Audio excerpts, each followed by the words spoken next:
Hey Raghunath, tell everyone about our Patreon community. Sure, Kastuba. The Wisdom of the Sages Patreon community is an incredible online yoga resource. If you like the type of yoga wisdom and culture we share on the show, then our Patreon community is a great next step. This is a listener-supported podcast, and any level of sponsorship will unlock a wide range of live and archived classes, talks, and even workshops. Raghunath teaches, I teach, and we have a host of other excellent teachers on topics ranging from yoga philosophy, asana classes, storytelling, Ayurveda, Kirtan, cooking, meditation, and a lot more. We even have an incredible online Bhakti 12-step recovery group. So if you want to check it out, go to patreon.com/wisdom of the sages. All right, let's get it on. Om Namo Bhagavate Vasudevaya. Om Namo Bhagavate Vasudevaya. Om Namo Bhagavate Vasudevaya.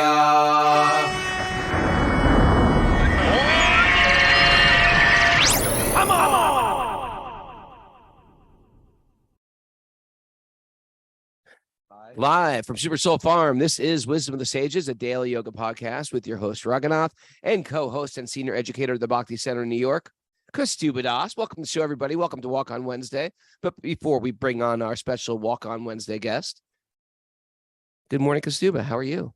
Doing good, Raghunath. It's been wonderful spending this week up here with you at Super Soul Farm. Oh, man, it's been really intimate.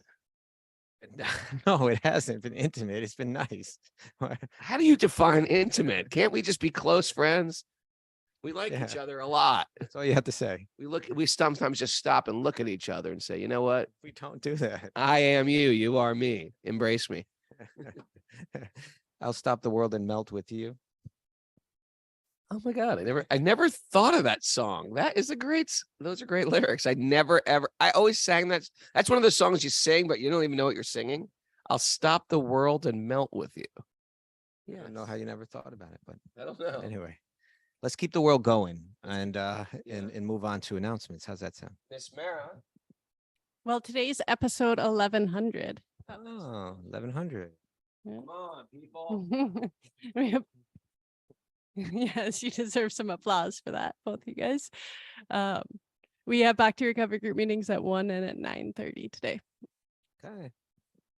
Now, on to today's special Walk on Wednesday guest. First of all, I want to talk about the tick we removed from your leg today. Because Stu had a tick in his leg. I hate ticks. Is it okay to hate? You shouldn't hate the tick. Hate the sin, not the sinner. They're like the white supremacists of insects, I think. Why is that? You know, just because they're a menace to society. Okay. Yeah. That's one way to put it, I suppose. Yeah, I guess it's a spirit soul, but what a horrible birth. Humans are a menace to society, too. Think about that. Okay. You want me to say I hate humans now? No, I don't want you to hate anyone. That's my point. Okay, you get Lyme disease and you're going to have another story. I may have it now. Okay. All right, so where's Shama Shri? Hi, Shama Shri. Welcome to the show. Unmute. We're asked to unmute. Welcome. She's live from Bologna, Italy. Hare Krishna. How are you? Krishna, thank you so much for having me. I'm doing good. I'm so happy to be here. We were just hanging with Shama Shri in Italy. She lives in Italy with her husband. She married an Italian. She's from Brazil. She's Brazilian. Grew up in Mayapur, though. Her parents are nice devotees. What is Mayapur? Mayapur is like a holy city in India, 4 hours north of Calcutta on the river Ganga. And it's a huge bhakti hub, especially in our tradition, because it's Lord Chaitanya's birthplace. And it's quite incredible if you're unfamiliar with Mayapur. And what was it like growing up there? Well, good yes, things. Mayapur is the Say only capital. good things. Of course. Basically, there's kirtan happening every single day. It's like you have to choose which kirtan to go to. There's kirtan at your neighbor's house, there's kirtan at the temple, there's kirtan going on there. So it's literally the kirtan capital of the world. So When did you get into Kirtan? Did you get into it, like start leading Kirtans from a young age, or did that happen later in life. You know, I talked to Genevieve Harrison. She said, you know, I never got into leading kirtans until I was like 22. I was always too shy. Oh, Was that you? I'm actually the same. Yes, I was extremely shy to sing, but Mridanga came. Mridanga is this kind of Indian drum, classical drum, and Mridanga came more naturally to me in the beginning. But singing was always I was always scared of singing, so I only started singing much later in life. I Mm. just feel like it's a very when you sing, it's like very you feel very vulnerable because it's something that about yourself that you can't change really. It's something that you're born with, your voice. So I was always afraid to sing, but recently in this last few years, I started trying to fight over this fear and sing. So yes. Well, I've seen videos of you lead kirtans on harmonium, and I see you every week because she is the mridanga teacher of my 9-year-old son, and he's in love with her. So it And I'm helps. too. I'm actually oh, sure. He's the By best. the way, you can write her on the message board right now. We'll put her information up. Her Instagram is Mridanga Wali. So the first thing we want to bring attention to is people can take lessons from Shama Shri, right? Yeah, she gives mridanga lessons. You're gonna have a packed schedule after this show, by the way. And I already have a packed schedule. oh well, then raise your prices then, except for my son. Yeah, no. But we have some great news is that Shama Shri is going to lead the Kirtan Academy this year at the Govardhan Eco Village, January 3rd through the 14th. And, you know, this is our annual training that we do, our Super Soul Bhakti Yoga 300-hour cultural immersion. If you haven't done if you've done a teacher training, you want to go deeper into your yoga practice, me, Cindy, Bobby, Kostuba, we all lead this incredible training for the entire month from the 3rd through the 26th, pretty much. And the first half of it, we have a second training going on of Kirtan. And the second half of, and after that ends. You're messing. Nobody's gonna be able to figure this out from what you're saying. Did you post it yet? No, but let's put it this way, just because it's so confusing for people. There's all along for the month of January, beginning on the 3rd, I believe, up until the 26th. There's one yoga teacher training going on, 300-hour teacher training that goes on that whole time. And then running parallel to that for the first half of that, from the 3rd until the 14th or something like that, is this kirtan training that Shama Shri is doing. It'll be wonderful to be there. In the mornings and evenings, Raghunath is doing satsangs. During the day, you'll have all the music training from Shama Shri, incredible food. Radha Swami will be wandering around. It's so much, it'll just be a totally happening thing. Then after that, Doyle Garunga and I take over and we do a wisdom training that's running parallel to the 300 hours. So if you're doing the 300 hour, that's the only thing you can take. But if you want to do, you can do both the kirtan and the wisdom training if you want. Because they're back to back. Because they're back to back. Or you can do one or the other. It's quite an amazing time. And our kirtans are like rip roaring, super fun. And I tell you, the whole month, even if you go for part of it, you go for the whole month, it's just like a game changer. The common thing I hear from people is like, wow, I can't stop thinking about India. It really changes people, affects their life in a sort of a deep way that they bring home with them, and it lasts them throughout the year. And as a presenter, it's fun. And the backdrop, Shama Shri, have you been to the Govardhan Eco Village yet? I have. You I've been have. there once, but like I fell in love with it. Oh, really? And every year it just gets more lush and beautiful. Well organized, and yeah, the accommodations are great, the prasad is great, the food, and yeah, we practice yoga next to the cows every morning. It's like so cool. So we're excited that you're teaching music and leading the gang. And you know, I will say there's something about, there's a quality in teaching that I really noticed that you have, and not everybody has it. A lot of people are good at things but can't necessarily teach them. I've known this with martial arts. I've known this with music or art. With what? Bhakti philosophy. With Bhakti philosophy. They might be very advanced, but they can't share it so well. But you have this very wonderful gift of being able to teach what you know, and we're excited. So it's basically going to be harmonium for yoga teachers or how to lead kirtan with harmonium. And we'll also cover cartels and rhythm as well, correct? Yes, yes, that's right. I do have a couple people who be like, I wonder if she could teach me mridanga on the side. And I think that's you might be able to get mridanga on the side, but yeah, we're looking forward to that. It seems like we did all the talking during your little walk on Wednesday. Want to share anything else, Prabhu? No, I just wanted to share that in this course, like the goal is that you will walk out of this course and be able to lead kirtan, and I will make sure of that for sure. Everyone who's going to attend is going to be able to lead kirtan when they finish that course. That is great. And we're also going to arrange harmoniums for people to purchase there, or you bring your own. And if you don't have one, talk to me. We'll figure it out. And you can go to you can email Mara, who's doing the registration, supersoultrainings@gmail.com, supersoultrainings@gmail.com. That's up on my site right now, which is raghunath.yoga/kirtan. We should also mention something about the devotees in Bologna. It's a really nice crew you got up there. Nice group of young people, especially. It's a big college town, right?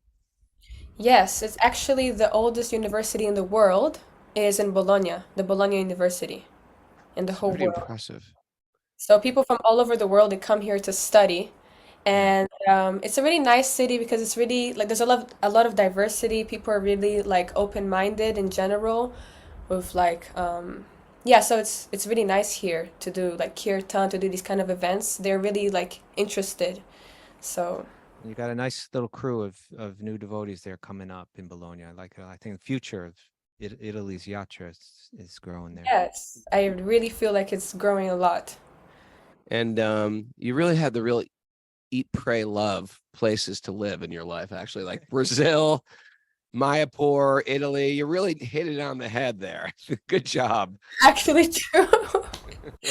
Yes, yes. Italy is the best, honestly. I love it here. Okay, you know what stinks though?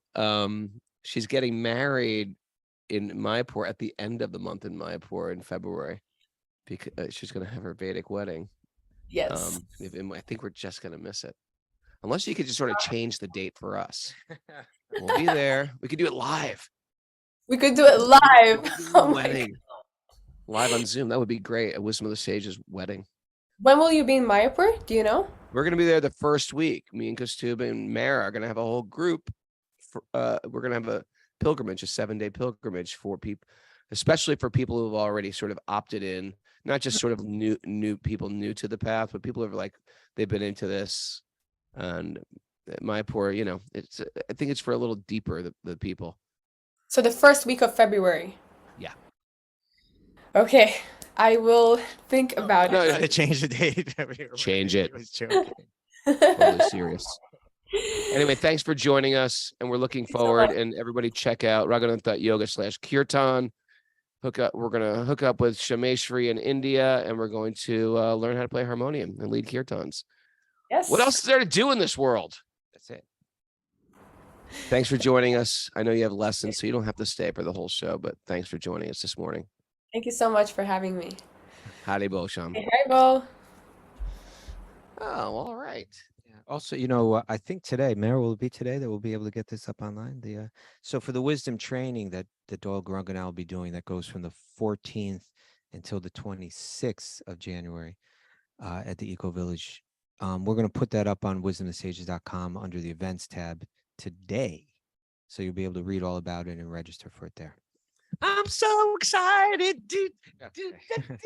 Let us move on to Srimad Bhagavatam today, right?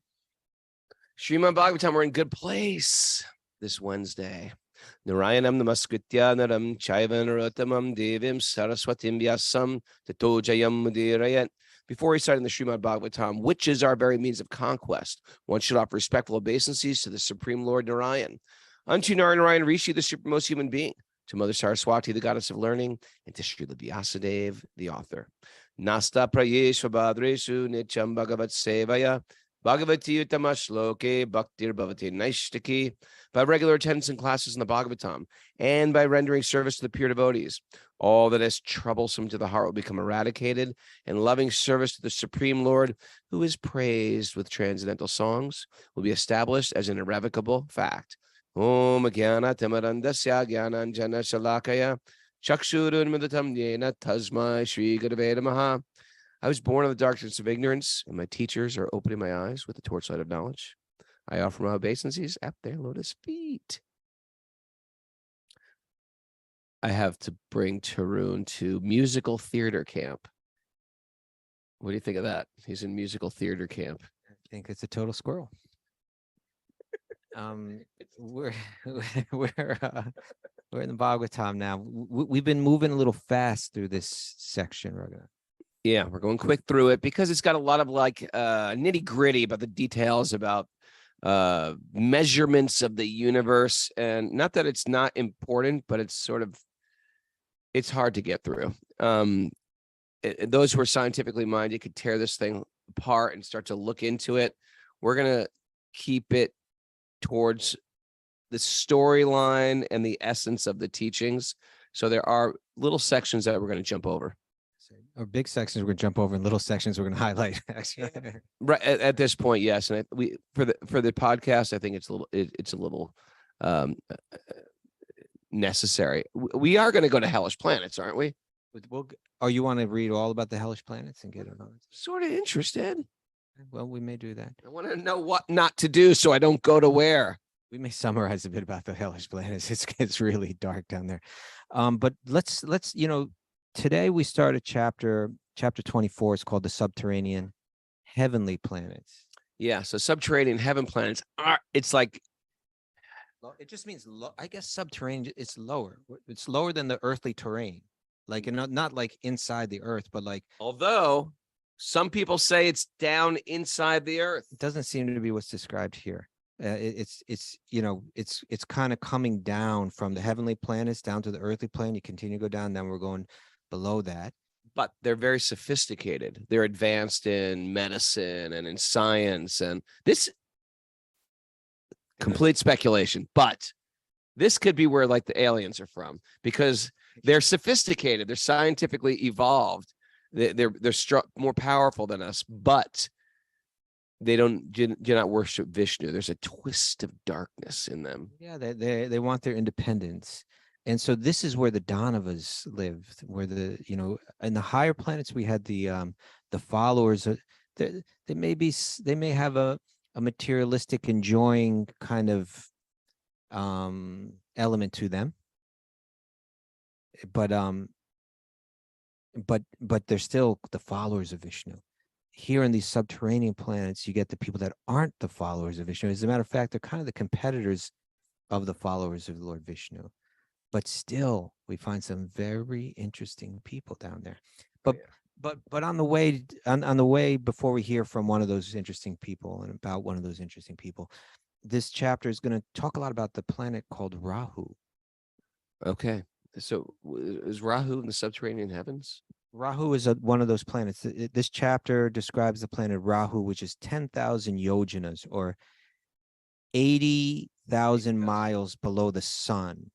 And it also describes Atala and other lower planetary systems. Rahu is situated below the sun and the moon. It is between these two planets and the Earth. When Rahu conceals the sun and the moon, eclipses occur. Either total or partial, depending on whether Rahu moves in a straight or curving way. So for people that are interested in Vedic philosophy, this stuff becomes, very relevant. They say, astrologers will say, you can't see Rahu. It's not visible with the human eye, but you can feel the presence of it when it arrives in your life astrologically. And then in the 8th canto, we're going to read about Rahu and the character Rahu and how he became the planet Rahu and so on. Yeah, it's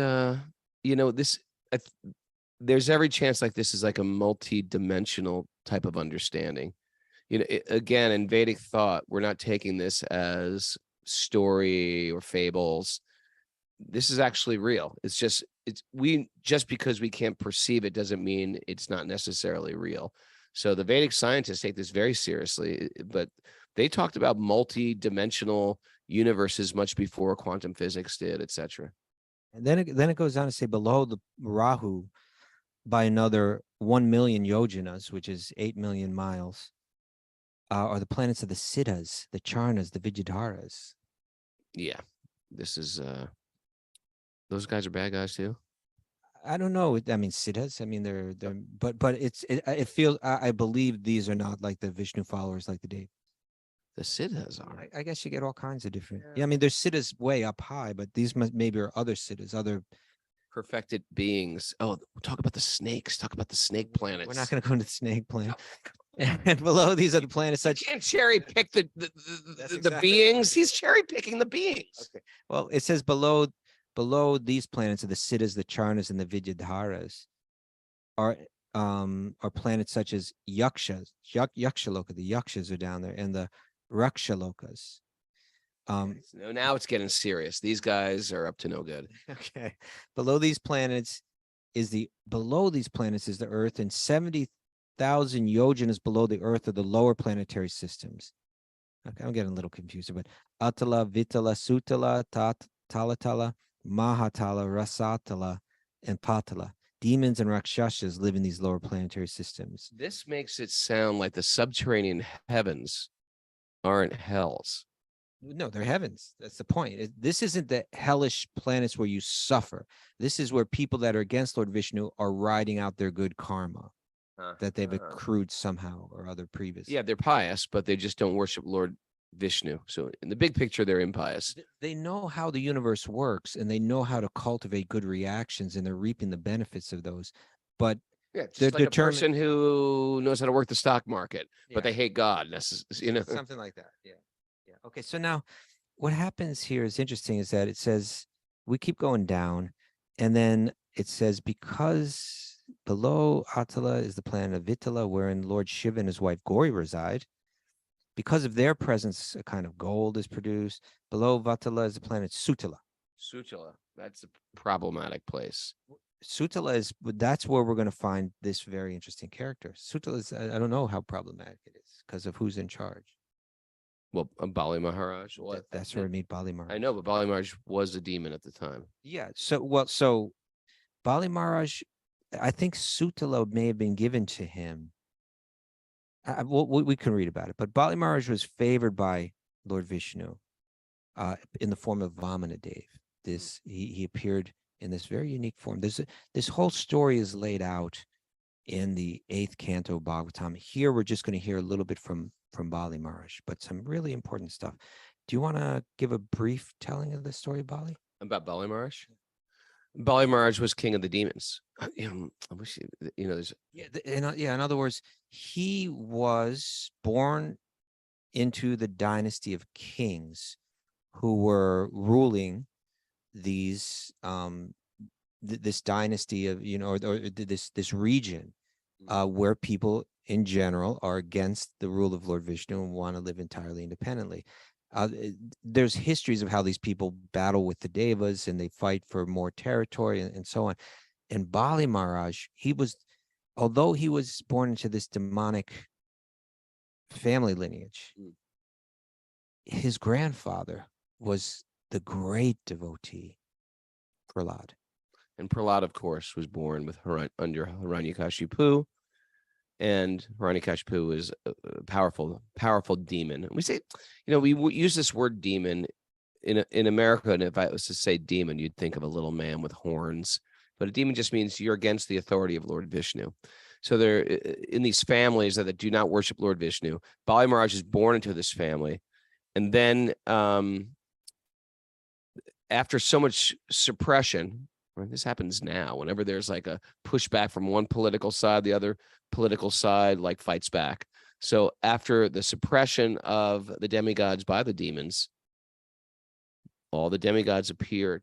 Bali took over. Bali conquered the heavenly planets and took them from Indra. And so all the gods appeared to Lord Vishnu, Lord Brahma. and they said, "Hey, Brahma, you got to help us. It's all going down. They're taking over everything. Please help." And of course, Brahma, he's the sort of the envoy, what's it called? The envoy to Lord Vishnu. And Lord Vishnu says, "Okay, I got this. I'm going to take this over." And they're like, "Listen, you can't just like barge in there." Vishnu's like, "I got this." And like, "No, I'm serious. He's super powerful. He's got an entire kingdom. He's ruling all the planets." He says, I'm gonna be a little sneaky. Lord Vishnu is very, very, very sneaky. So he had a whole beautiful plan.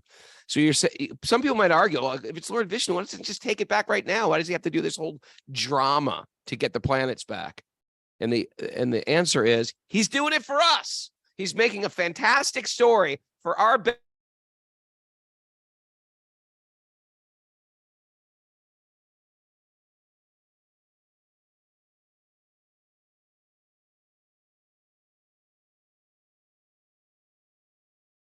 Maharaj story. It means so much to me right now. All this stuff that,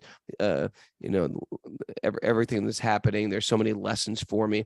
These lessons, these stories, these pastimes are there in fantastic fables, so to speak.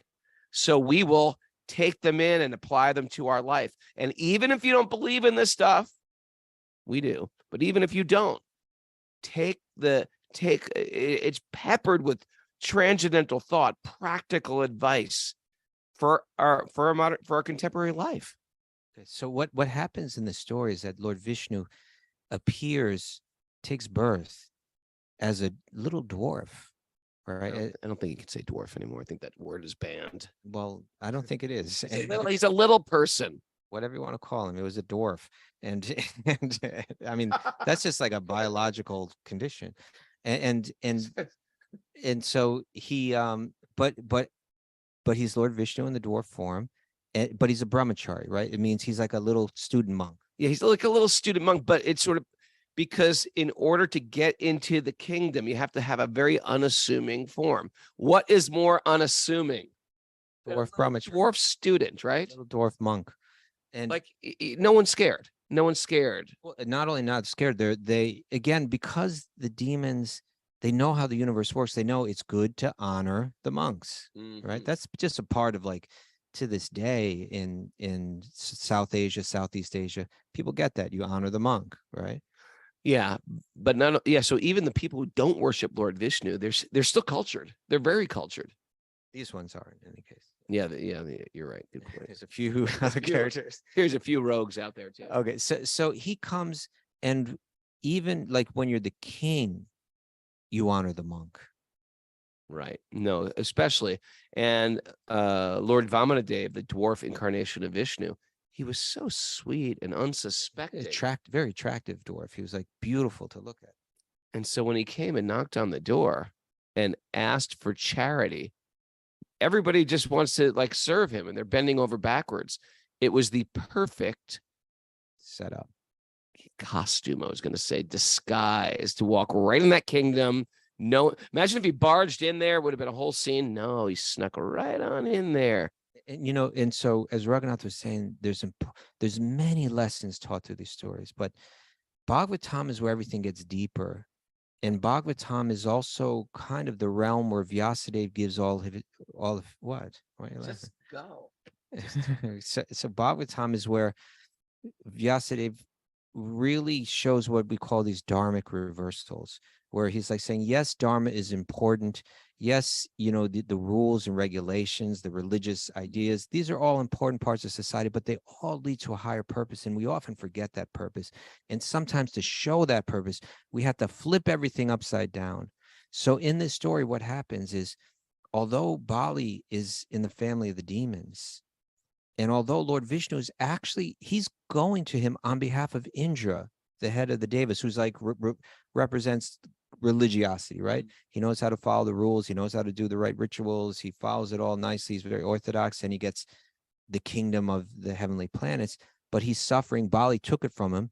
They asked Lord Vishnu to do something. This is Lord Vishnu's scheme. He comes and he's going to beg all of that land back so that he can give it to Indra. He's gonna come in disguise, and Bali's gonna give it back, and then he's gonna give it to Lord Vishnu in the dwarf form of Vamanadev. That's his name, Vamana. And And then the idea is he's going to give it all to Indra. But what we see in this story is that what happens is that when he begs, Bali says, offers something to Indra. What does he offer? Something to Vamanadev. What does he offer? Well, he really offers anything he wants, right? Yeah. But well, Vamanadev requests, all I want is 3 steps of land. And Bali's like, don't you understand? 3 steps of land. First of all, your legs are little. How big are your steps going to be? dwarf legs. Little dwarf legs. And then the second thing is like, listen, I can give you anything. What do you want? I can give you, you want a house? I can give you a house. I rule planetary systems. I can give you a planet if you want. Yeah, you don't go up to a multimillionaire and say, give me 10 cents. You say, hey. And so he's saying, like, no, seriously, you can take whatever you want. You're a good guy. He says, if I can't be happy with 3 steps of land, people's desires are out of control. They always want more. They're never fulfilled. When they get what they want, they want to expand on that. You want a house? Okay, now I want an addition to my house. You build the addition to my house.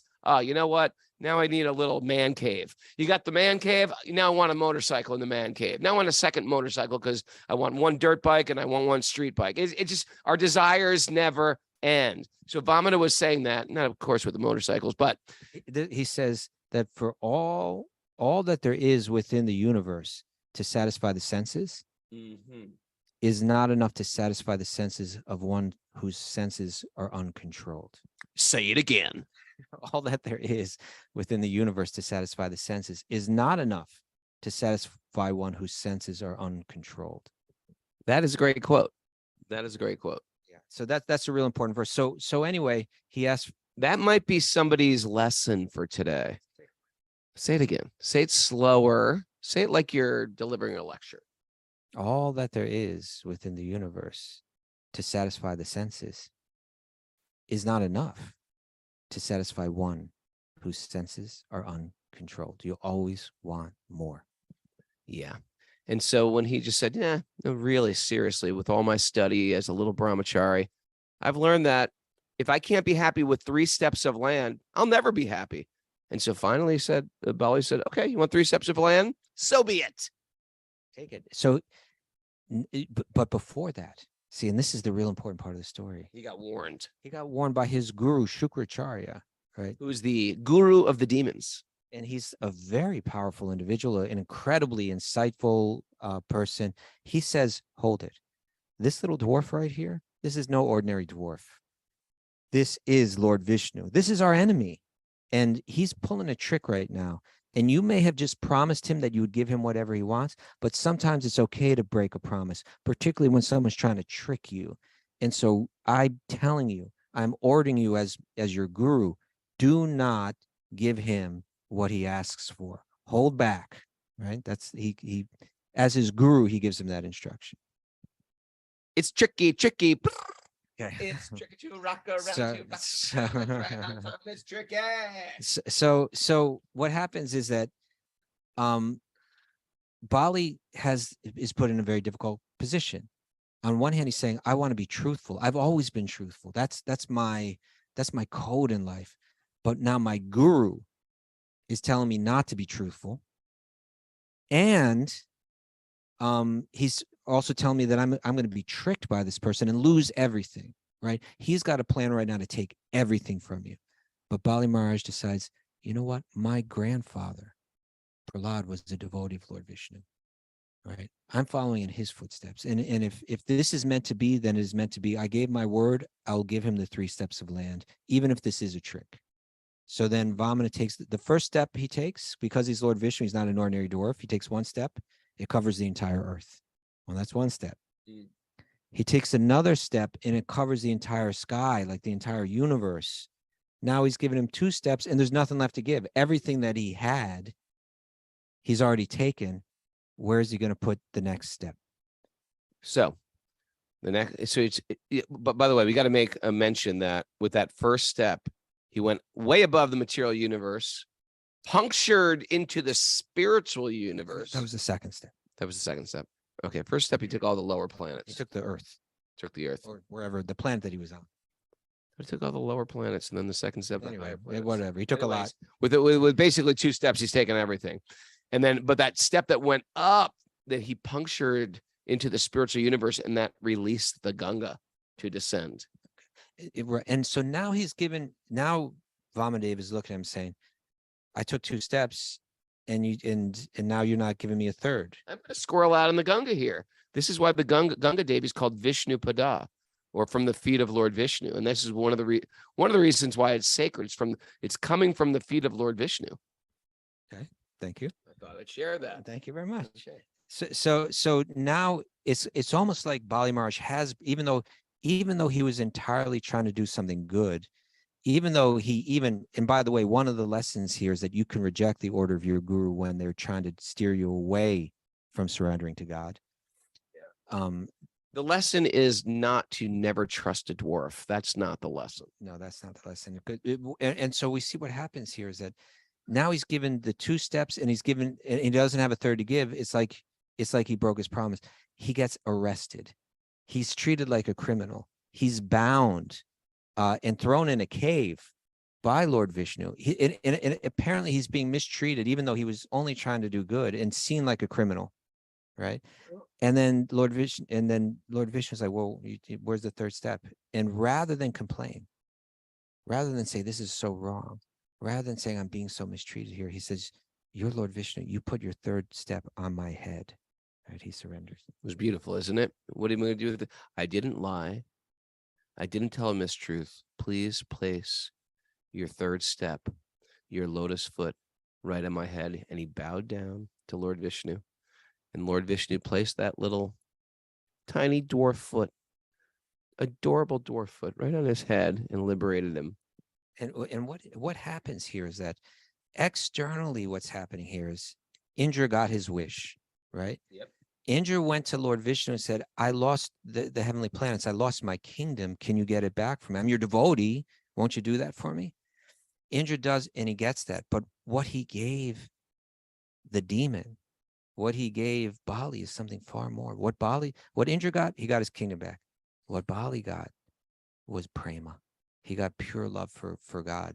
He got a treasure worth far more than what Indra, as this super advanced materialist, again and again in Bhagavatam is kind of being showed that, you know what, he's very pious. He achieved the highest goal, practically of practicing religious piety in this world by receiving the position of Indra, the king of the heavens.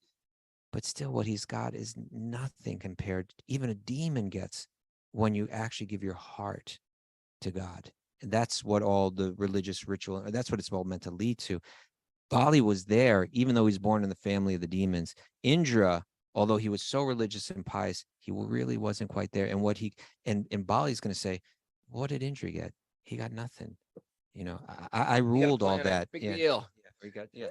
This is our story too. Sometimes on our path of bhakti, we're asked between what makes material sense and what makes spiritual sense. A lot of us on our path are going to get asked this again and again. Oftentimes we're working jobs that don't fulfill us, don't resonate with our heart. Maybe we're in a relationship where they're just like, this is so wrong, or we feel like this is a dark time in my life. Why am I doing this? And as you get more into your spiritual path, you start to think, you know what? No, I have to follow my heart more. I have to follow spirit more. I have to follow truth, light, love, God, etc. I've been hanging out in a dark place with bad company, so to speak. And eventually we get to this point where you know what? There's no material thing that will actually satisfy my soul. This ladder of success that I've been climbing for 5 years, 10 years, 12 years, I don't even want to be at the top of this ladder. And so we do the more difficult task of saying, you know what? I'm climbing down the ladder. I'm going to lean the ladder against the right wall, the correct wall, where I want to go, in the direction where I want to move towards. And then we find a lot on our spiritual journey. We give up what makes material sense and follow what makes spiritual sense. And that's what we do sacrifice sometimes some material comfort for something better. And I think a lot of us who are listening to this or on this path for a while, we have let go of certain things. And people were going, are you crazy? Why? Why are you letting that go? But we've traded in a nickel for millions of dollars. That's how we feel. We've traded in, there's a beautiful story about the you know, the gopis and the flute. The gopis, the cowherd girls saw Krishna's flute. Now, Krishna's flute is actually a conscious being. Everything's conscious as part of Krishna. And how does Krishna hold that flute? He embraces the flute. He puts his lips on the flute. He puts the flute. He even sleeps with his flute. Krishna sleeps with his flute. And so the gopis got a little jealous and they said, man, flute, how did you get so lucky? Why is everything so good for you? It's like you had no pain. We go through so much suffering. You have no pain. He said, where did you come from? He said, well, I was born in that bamboo grove over there. And, you know, one day Krishna came and he asked me if I wanted to be of service. And I said, yeah, sure. And they had to cut me from my family, from everything I knew, cut me. And the gopis were like, well, that didn't hurt, did it? He goes, it hurt a lot. I had to give up everything I knew. And he said, well, that's good. And then you got everything. He goes, oh, no. With the flute, you know, you got to get holes and you got to get one of those pokers, leather punches or whatever those pokers are, and drill holes in the flute. And the gopis were like, well, that didn't hurt that much, did it? Of course it hurt. Of course it hurt. They're poking me with holes. He said, well, that's good. But then you were with Krishna. And he goes, no, because, you know, when you make a flute, you got to fire the flute. You got to put fire on the flute to burn out all the excess water. The gopis are like, well, was that very bad? He goes, of course it was bad. It was burning. But look what I got in return. So there is some pain that goes with the path, but that pain rewards us with something so much higher that we would never trade in again. What do you think? Yeah, well, for Bali, that meant he lost his whole kingdom, right? For Bali meant not only that, he lost his whole reputation, which can be even more painful, right? Like I was this noble ruler, and now I'm bound up with ropes and thrown in a cave as some kind of liar, even though I wasn't even lying, even though I gave everything I could possibly give, and still, you know, it's but what he got, you know, what he got is the important thing. So why don't we dip in here and hear this section as we move through the heavens? We're just going to hear just a little bit about Bali. We're going to hear much more. We're going to hear chapters about him when we get to the 8th canto, but there's some nice verses here. Before you dive in, then I'm looking at the message board just randomly. And Sweet Mangala Chitra Devi, who we know as Michelle Berger, she writes on the message boards, tomorrow's my last day at my current job. I spent 4 years building to a title, a resume, and I so materially exhausted. I'm just trusting Krishna, stepping back to be a spiritual girl in the material world. Sometimes we realize this path of just advancing materially. We're not saying give up everything, give up your job, but sometimes that calling is so loud. We're like, you know what? It's over. I can't be a bartender anymore, or I can't climb some corporate ladder anymore. I don't even want to be here, even if I get the payoff. So, okay, let's dive in. Text 18. This is 18th, Canto 5, chapter 24, text 18. Below the planet of Vitala is another planet known as Sutala, where the great son of Maharaj Virochan, Bali Maharaj, who is celebrated as the most pious king, resides even now. Even now? Yes. He's there now. Well, he was there 5,000 years ago when this was spoken. Okay. For the welfare of Indra, the king of heaven, Lord Vishnu appeared in the form of a dwarf brahmachari as the son of Aditi and tricked Bali Maharaj by begging for only 3 paces of land. We just told that story. But taking all the three worlds. The whole universe. The 3 worlds means the middle, lower, and higher planets. Being very pleased with Bali Maharaj for giving up all his possessions, the Lord returned his kingdom and made him richer than the opulent King Indra. Even now, Bali Maharaj engages in devotional service by worshiping the supreme personality of Godhead in the planet of Sutala. By the way, this, for people who just, getting into this, they might hear like, what the hell are they talking about? What kind of fable are they reading with this king that lives for thousands of years? It happens. It happens in this world. Come on. How about a bee? A bee lives his entire life from birth, from baby bee, from, cool teenage B to old age B. B's get old, right? But that's an entire life, but it's only a month at tops. Sometimes a bee lives for 2 weeks, but that's his entire lifespan. When I look at a bee, I was like, that poor bee, he's only living for 2 weeks. No, he lived his whole life. It's just like my dog. How old is dog? He's about 108 by human calculations, but he's like 13 years old. Gus has lived his whole life. Now he's sort of in old age. He's moving slow, but it's his whole dog life. So every different. How old is Gus now? He's about 13. Then you multiply that by 7. I don't know how they do it. 7 times 13. What is that? 70, 91 years old. He's 91. He's like walking around like he's 91. So my point is he's living his whole life, but it's a different, and the redwood tree will live for hundreds of years. And it's making us live like these poor humans. They're only living for 40, 50, 60 years, etc. So it is a whole lifetime. So why can't there be in this Fibonacci spiral of the universe beings that live for thousands of years? We have it in this world. We have turtles that live for 400 years, I think. Something like that. Okay. Text 19 right now. Let's keep going. Text 19. Before I was a devotee, I would read this stuff and I'd be like, this is a bunch of nonsense. 5,000 years. He lives for this many years. Yeah.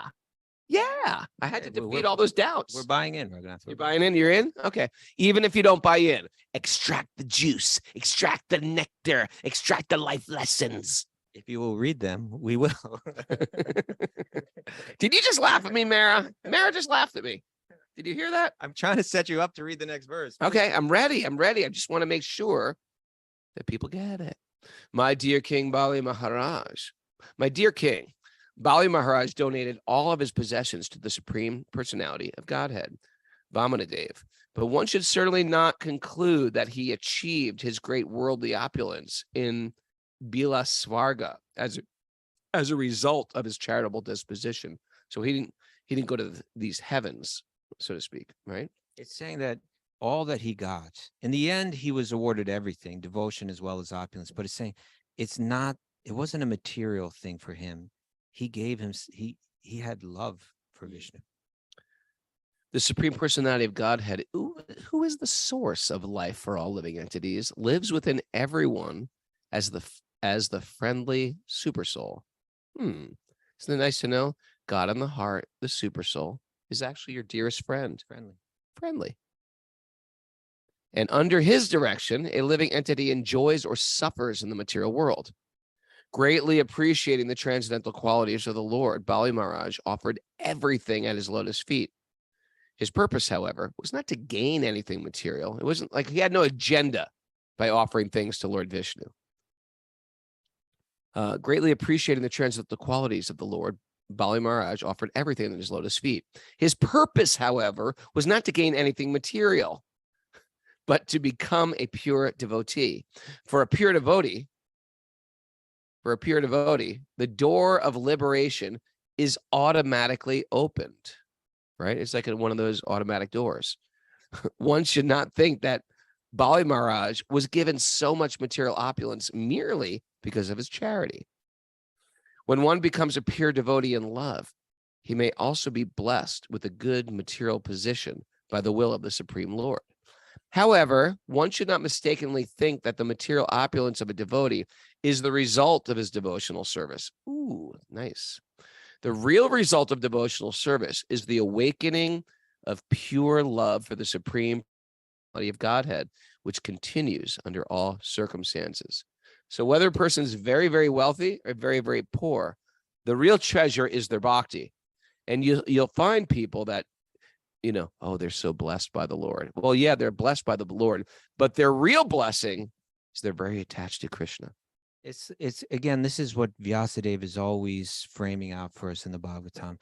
It's the material opulences that one may gain through the rituals and the religiousness taught in the 4 Vedas. That's not the goal of life. Mm-hmm. And so, nor is the escape of the miseries as taught in the Upanishads. There's still more. It goes deeper.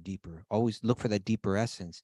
So it's almost like Sukadev Goswami is taking Maharaj Pariksit on a tour of the whole universe, and he's saying, you see here, you see him right there, you see the opulence that he's living in. Don't make nothing. That's nothing. And don't make the mistake of thinking that that's coming from material piety. He's a pure devotee, right? He has no interest in enjoying the things of this world. He was given that, but his heart is not full of any desire for anything of this world. His heart is only full of love for Lord Vishnu.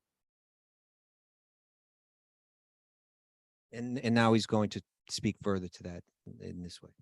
If one who is embarrassed by hunger or who falls down or stumbles chants the holy name of the Lord even once, right? Like sometimes you stumble and you go, oh, Jesus Christ, right? So if you fall, it's funny because we probably all said Jesus Christ when we were little, as a reactionary statement. And then they'll say, don't say the Lord's name in vain. Your mother must have gotten upset. Yeah, you couldn't say that. It was considered sinful. But we always, we encourage you to scream the Lord's name. We'll say, Krishna, like the famous story of the when I was in the van. I'm going to just tell that story if you don't mind. All right. Nah, forget it. Let me finish first. If one who is embarrassed by hunger, right, or falls down and stumbles, right? If you're starving, you're like, oh, Krishna, I'm so hungry. Right, or falls down, stumbles and chants, oh, Krishna, and stumbles and chants the holy name of the Lord, even once, willingly or unwillingly, voluntarily or involuntarily, he is immediately freed from the reactions of his past deeds. They're saying this is how powerful these transcendental names are. You don't even realize you're doing it. You're saying it not in a devotional way. You're saying it in an exclamation of someone stepped on my toe, and I said, Lord Vishnu.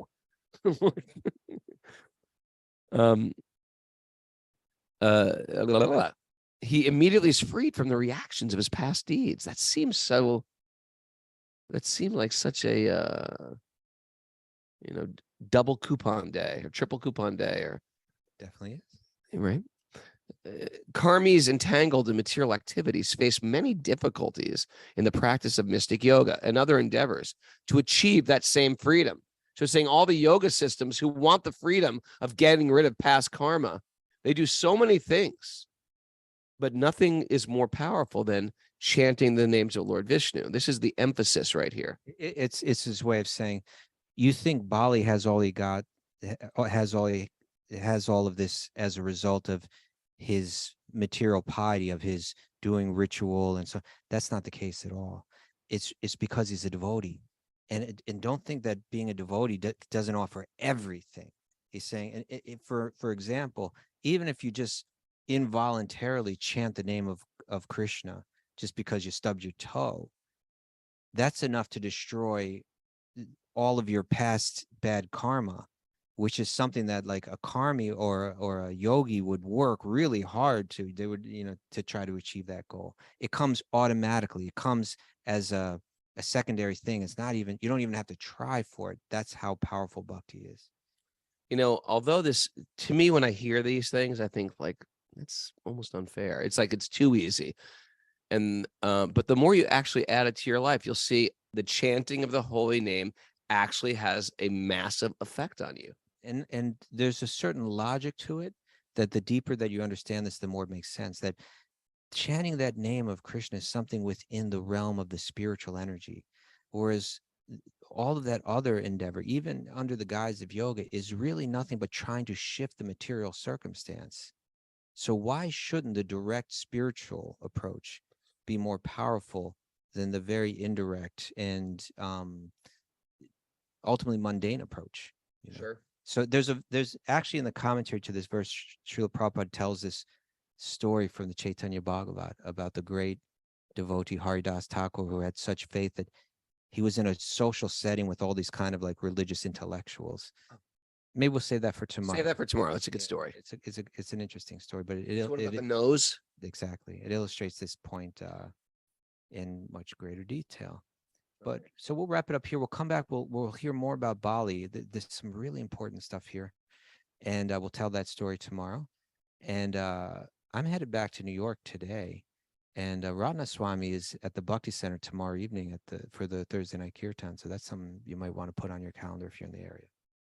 And Radha Swami. is coming to the farm to visit us. Yeah. Secret meeting. It's not secret. It's certainly not anymore. Okay, Mara, do we have any takeaways for today? Yeah, I got some good stuff today. Lord Vishnu's fantastic stories are for our benefit. Yeah. Our desires never end. Yeah, and the more material desire you have, it just keeps coming more and more. I don't want Kastuba to go. Oh, we're not gonna. Don't Do you want to? Do you want to stop the world and melt with me? No, I want to. What's that song? Don't go. We don't need to sing more songs. We can't satisfy our senses if they aren't controlled. You can't. If your senses are out of control, you're in trouble. There's nothing in this world that will satisfy you. Material success won't satisfy our soul. It could satisfy other things, but it can't satisfy your soul. Climb down the ladder and move it to the right wall. Oh yeah. Oh yeah, climb down, move to the right. No, truthfully, material success, it can't satisfy your soul. The senses have a limit. I can only eat so much. You love potato chips, you can only eat so many potato chips. You love spaghetti, you can only eat so much spaghetti. Right? Shama Shri moved to Italy just for the spaghetti and for the husband. But sure enough, it's like, how much pasta can we eat?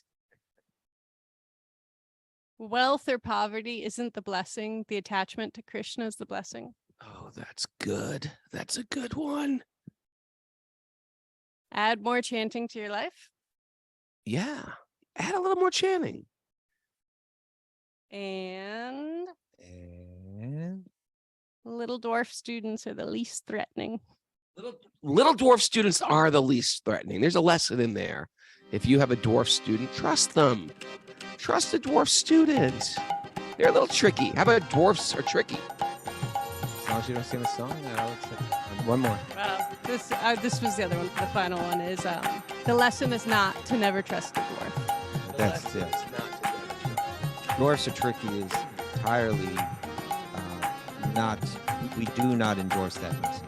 Do not endorse dwarfs are tricky, but they can be sneaky. Those dwarfs, they sneak around. No, they're normal people. They're just qualified. Thanks everyone for joining us, and thanks to Shama Shri. Check out our Kirtan Academy happening January 3rd to the 14th. Hey, what a great way to start your year. Get the hell out of Dodge, go to India with us, and you know what? That really sets the precedent for the rest. It's almost like eating something really healthy first thing in the morning. It sets up your day, you know?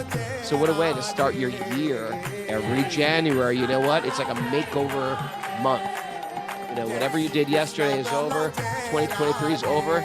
Let's start the new year in January. Go to my website, raghunath.yoga, or the Wisdom of the Sages website, and check out all the events and all the trainings going on there. Shama Shri. Thanks for joining us. And if you're interested in her Instagram handle is Mridangawali. How do you spell that? Mridanga. There's a lot of different. Yeah, Mridangawalii.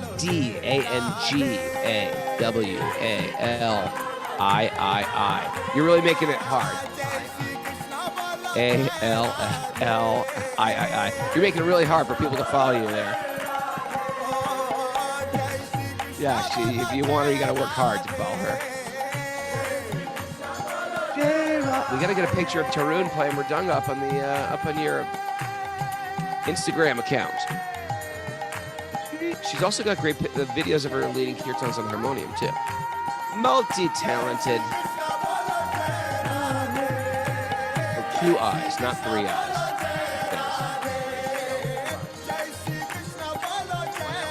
Put it up again now, so we can put it up. She's gonna write it. We'll put it with the show notes as well. That's 3 eyes. ALLII. Did I say I?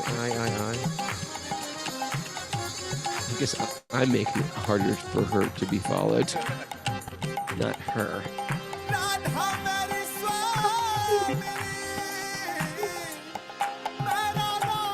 What do you think? Patrick Heffernan will be happy at Tarun's in musical theater camp. And he's into it.